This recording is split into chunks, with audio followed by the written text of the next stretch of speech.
Now, every Monday, I'm joined by best-selling author and associate editor of The Spectator, Douglas Murray. Douglas, let's start with the supposed king and queen of empathy, Jacinda Ardern and Justin Trudeau, who are finally being exposed for the vacuous imposters that they are. All the media adulation in the world can't hide their shortcomings during this pandemic. You wrote superbly about how these two are more concerned about performative caring than actually displaying any real capability, adaptability and expertise. That's right.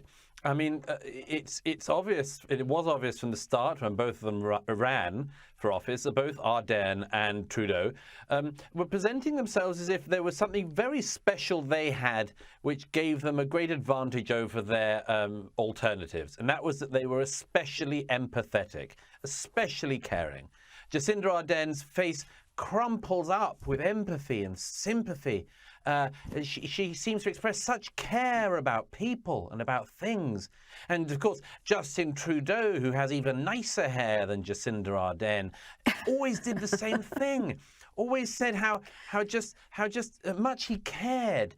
And there are several things that this I always thought showed. I mean, the first is, by the way, that empathy is not a particularly important trait in politics. It's important, but there are many things more important, such as, for instance, competency. Now, this whole modern idea that we've sort of slipped into, that as long as somebody's face crumples enough and they show enough sympathy for people, that somehow they're going to be good or better leaders, has been shown up by both Ardern and Trudeau as an absolute crock as an idea. In both of their cases, they have done things that are, apart from anything else, completely lacking in understanding or ability to answer the challenges that their nations have gone through. But secondly, even on their own terms, they haven't shown the very thing that they've both boasted they have in such large quantities.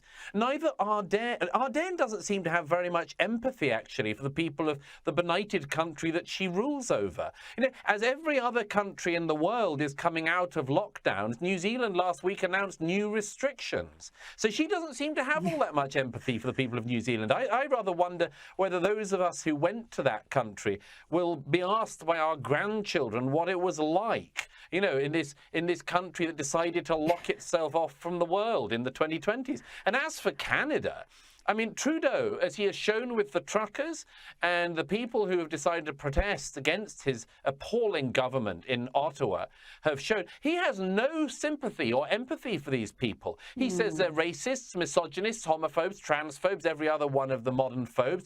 He and his appalling supportive paper, the Toronto Star, pump out the most vicious propaganda against these truckers.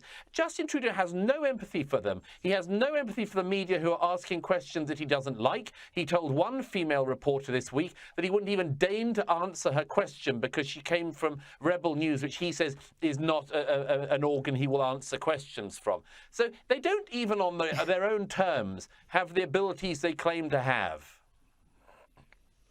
Well, we mentioned Trudeau and his treatment of the truckers. I mean, that has been astonishing to see the bald-faced lies you mentioned, the gaslighting, and now he is threatening severe consequences to those taking part. So he's gone from slandering them to threatening them. How is this going to play out? Because these truckers are having a real impact, not just in Canada, but their story is travelling around the world. It is absolutely scandalous. Trudeau should go. His government should fall. There should be fresh elections in Canada and the Canadian people should elect somebody else. I'll tell you why. It's not just that list of things you just listed off. It's a whole set of other things that are now absolutely criminal that the Canadian government is doing.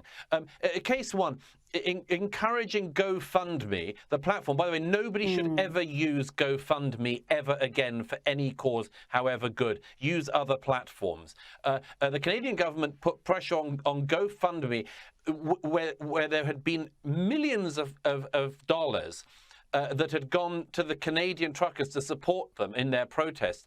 GoFundMe was encouraged by the Canadian government to freeze those assets and then to distribute them to other groups, like BLM, for instance. Now, this was an absolutely disgraceful intervention by the Canadian government.